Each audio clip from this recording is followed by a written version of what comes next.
I finally broke free of my manipulative and cheating girlfriend, Part 3. Hi everyone, welcome back to another Reddit cheating story. Before we start, please hit the subscribe button and click the notification bell so you won't miss another cheating story goes live.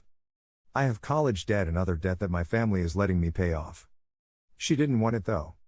And she proceeds to take literally every single minor thing I did for the past few months. Like how one time I didn't help her make her bed 3 months ago. And how she wasn't dealing with it. I help her constantly around the house. Why I didn't help her that time.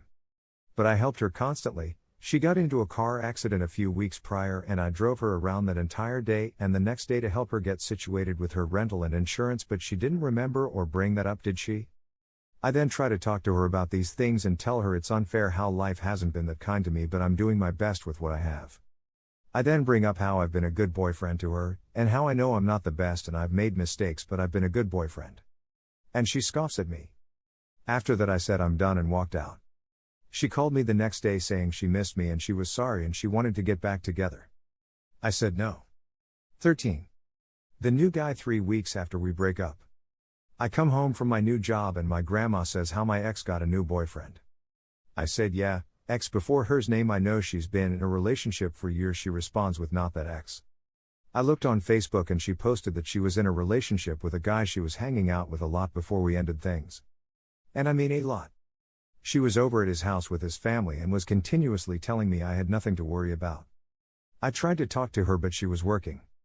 So I called her mom and asked her mom if it was real. Her mom said it was and I said okay, thank you for telling me, good night.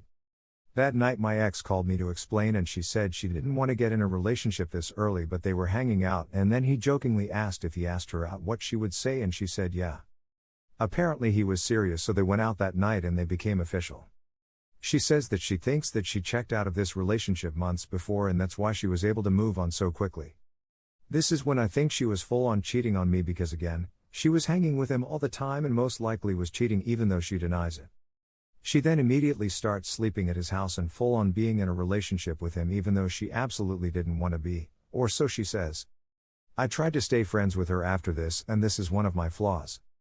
I would have trouble keeping her blocked because she was again one of my closest friends.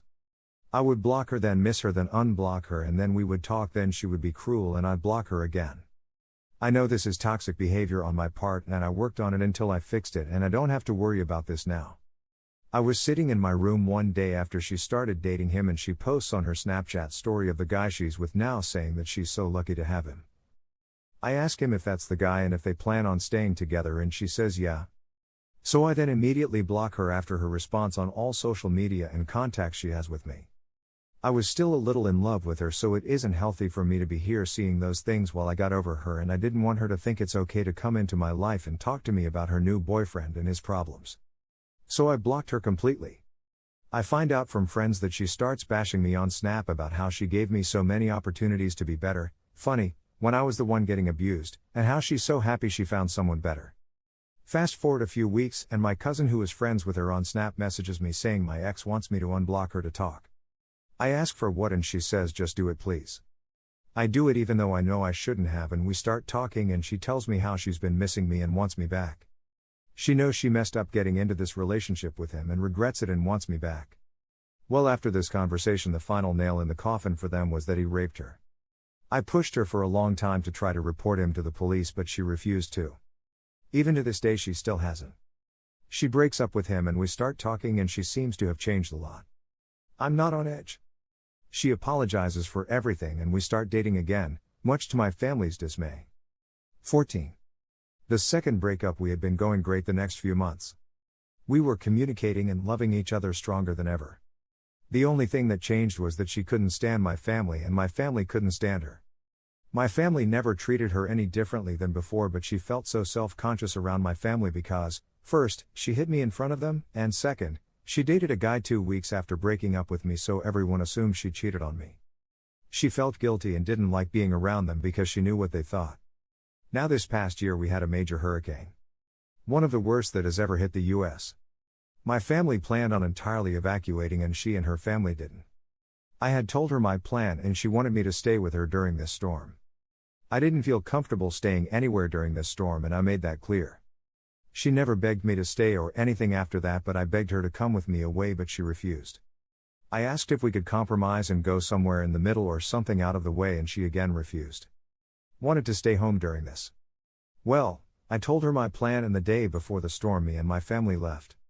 She called me on the way up there and was texting the entire ride, furious again about how I could possibly leave her there and how this proves I never loved her. I know this one may be my fault, but as I said, I didn't know how things were going to turn out, and I felt I needed to make sure my family was safe and that I could help my family in this time of need. I communicated all this to her, but she wanted me to only take care of her. We get back from the hurricane, and the first thing she wants me to do is go to see her. Which I couldn't just straight up do. Our home had been partially devastated, not to mention other family members that needed help. Her house was perfectly fine. She just wanted me to go spend a day or two there when there were people who needed me. We came up with a plan to go to my parents, and I helped take care of my great-grandmother while everyone else gets their houses straight. She drove and came to see me at that point. After she came and saw me, there was this complete wall that I couldn't get through. She wouldn't text me or call me or anything. No affection, no attention, nothing. Her reasoning, "Oh, I just don't want to be in a relationship right now." Yeah, okay. She was so hurt that I left to make sure my family was safe and to help with anything I could, so that she didn't want to be with me anymore. I started going to work again, and I ended up catching COVID at my parents', so I was quarantined there. This was after 3 weeks of no affection or attention from her at all. I finally snapped one day and went on a rant about how I thought she had changed and how she is acting just like she did before and how I'm dealing with a lot, and instead of helping she was making it harder. She then proceeds to rant and ends up letting it slip that she's been lying to people, saying I flat out told her she wasn't a priority and how I didn't care. Not to mention how I was taking care of my great-grandmother and then caught COVID, so I wasn't able to see her as much. She then breaks up with me over text while all this is going on. Again, I'm going through COVID and I'm dealing with a lot of family loss with their homes. But she didn't care. 15. The calm. After this we didn't really date for another few months because she was doing her own thing. We ended up talking, realizing that we still want to be with each other, but decided to stay friends for now. Everything was okay for a little bit. One day I accidentally screenshotted a post from her on Snap, and then I apologized because of course I didn't mean to. This was something I did all the time while we were dating, so it wasn't that weird. She responded with a flirty response that made me feel like it was okay. Looking back now, I know I should have asked if it was okay after this, but I didn't, even though I should have. But despite this I kept doing this because I thought we were getting back together. Well, she was hanging with a friend or two, I can't remember which, about a week or two later. Now all this time I had continued it and she never said anything, and we had gotten closer. This is how the conversation went. "We are about to fight," she says in a serious tone. "What did I do?" I reply, "You know what you did." "No, I really don't. You know you aren't supposed to screenshot me when we aren't together. I've told you this multiple times and it's creepy and we aren't together," and just starts going off. There are more to come. Find out the update of this story, check our channel or the description. Thank you for watching, and don't forget to subscribe and turn on the notification bell for any future cheating stories.